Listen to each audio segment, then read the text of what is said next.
everyone.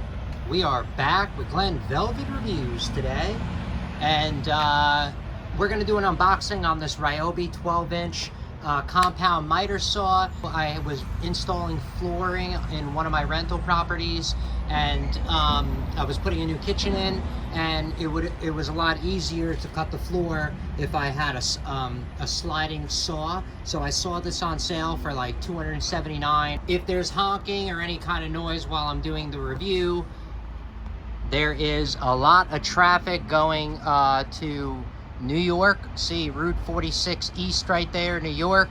If you're heading to New York, you could be making a lot of noise in front of my house, and there is a lot of traffic, as you can see.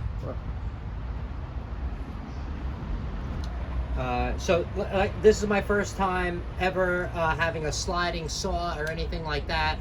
So let's get this thing unboxed and see what's up here. This is what the box looks like. Obviously this box is really big and heavy, so I can't be, just lifting it up like I do with other stuff.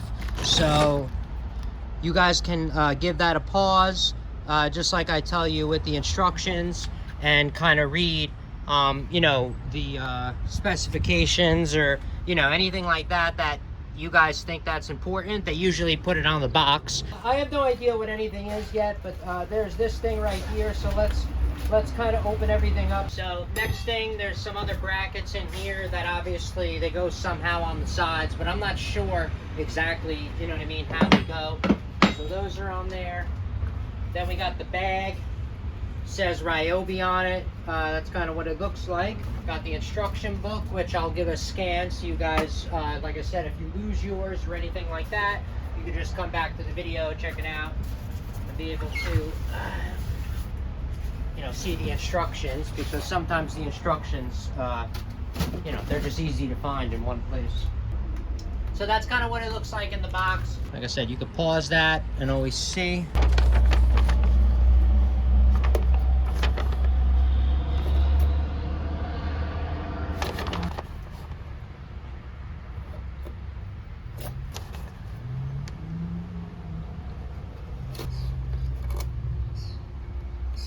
You might need that diagram, obviously, if you lose any parts or break anything, so that'll be helpful.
Alright, so don't make fun of me. This is my bootleg table that I found, or whatever. Good.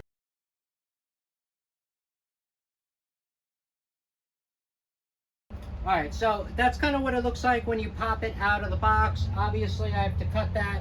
I put a ruler that I like to do. I usually like to put rulers, now, or whatever, just so you guys can kind of see numbers of inches to compare the size when you're looking at stuff in videos. This way it's a lot easier just to see. So from what I noticed already, there is no ground on this plug. I do not know why you need it when you need it, but I would think they would put it on. So I'm confused of what codes they have to follow to put a ground or not, but whatever. Alright, so this looks like, obviously, it goes on right here. Oh, very simple. It just kind of slides on. There's nothing locking on it. And then you got your RYOBI sign, obviously, right there. And I guess these are for this.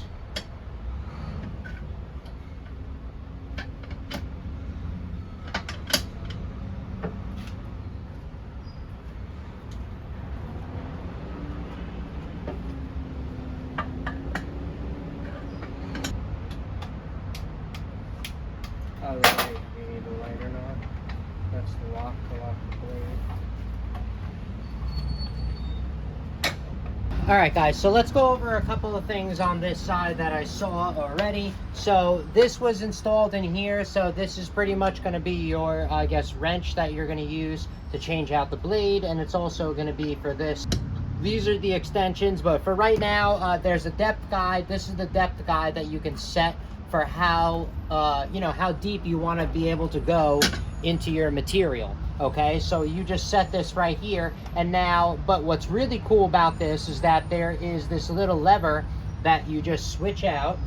This is called the depth stop. So you just pull this out, and then see it'll stop to whatever depth that you think you need if you don't want to go down to the product too much. Now, instead of having to unscrew this all the way out, because, you know, majority of the time you're going to want to go all the way through the material. This is only for specialty kind of stuff. So if you're going to want to go all the way through it like that, you're just, all you got to do is just hit this, and then it'll go all the way in, and then you don't got to worry about trying to screw this back out. So I think that's really cool.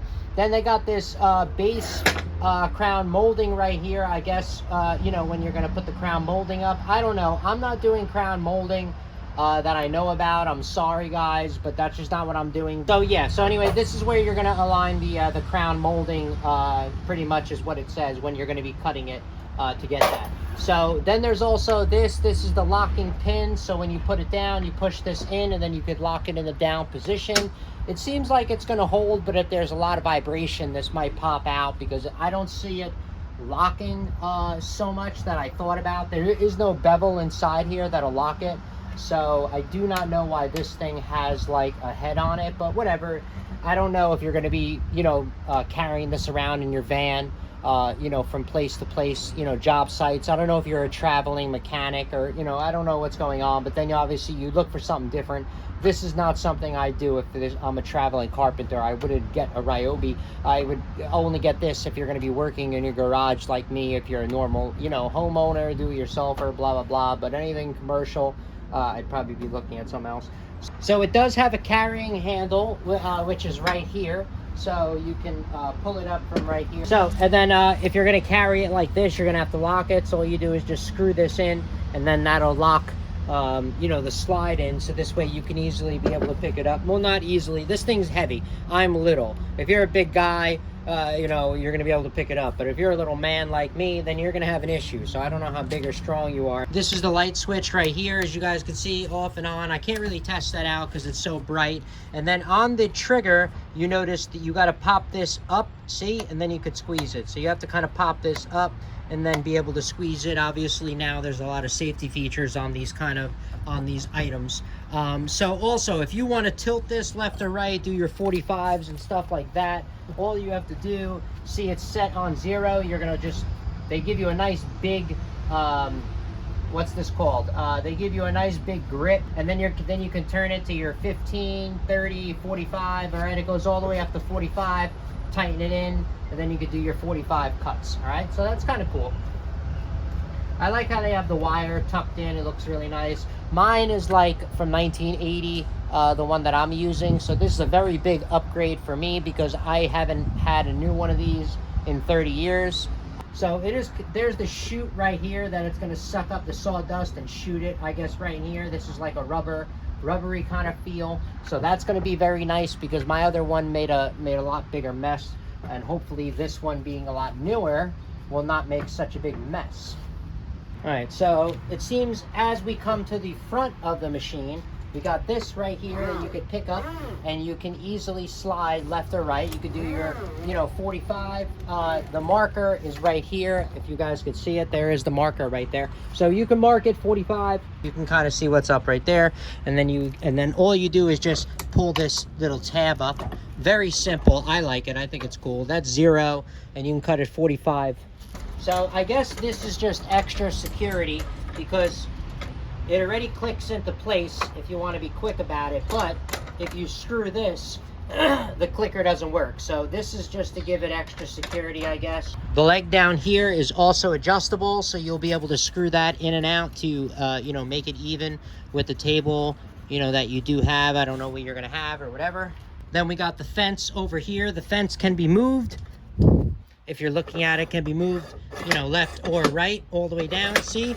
And then you just tighten it right in like that. So it's pretty cool. Very simple. Just to show you, on the bottom of this, there is another one. If you flip this up and you lock it, flip it up, then you can be able to turn this without it getting stuck in the indentations. I mean, I'm not going to use that, but I don't know who you are. So whatever the case may be. And if you want to release it, you just lift it up really hard and then it releases it. And then this way it'll click in.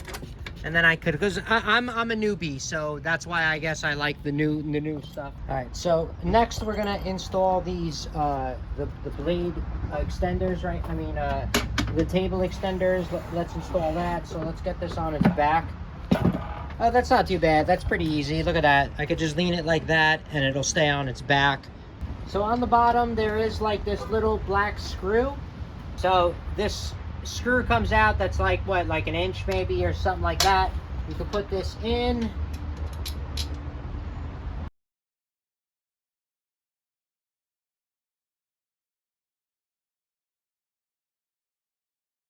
So all you got to do is just slide these black screws through the hole that's inside these extensions, and then they give you a little bit, and then you just screw it in. All right, so I put those two arms in, the two extension arms. All right, so this is kind of how you use the work clamp. It just goes in like that, very simple. And then I guess when you turn it, oh yeah, look at that. Because there's, this has grips. They cut out grips or whatever the shit you're talking about. They cut out stuff in this metal, so there's grip in here. So it's abrasive. So when you tighten this goes on a slant and it tightens up in here, and then it gives you a clamp. It'd be cool if there was two of these, but whatever. All right, I mean, that's pretty much it for the unboxing. Let's pull this out, open this up, and then over here is where you're gonna find the blade changing button. So you hit this button when you're gonna change the blade out, obviously, because you know, all the new things would come out with a locking one. So when you push this in, it'll go in all the way, and then you'll be able to change this blade out, which I'm not gonna do, but hopefully the blade is on very tight. Maybe I should check that. Oh, you have to loosen this. Oh, so you have two things to loosen if you want to do the blade. You have to loosen this black screw first, and then this will open, and then you can have access to this screw and tighten this. That's kind of it for the unboxing review and the setup and how you can expect it to look like. Let's see how loud it's going to be right here. So we're going to plug it in the wall right there and just give it a whirl. I just want to, you know, show you guys how loud it is. I'm not going to cut any wood right now because I want to, you know, learn how to use it a little bit better and then give you a better review when I do use it. But let's see how loud it is. Ready? So we're about 4 feet, 5 feet away from it. So we are very close.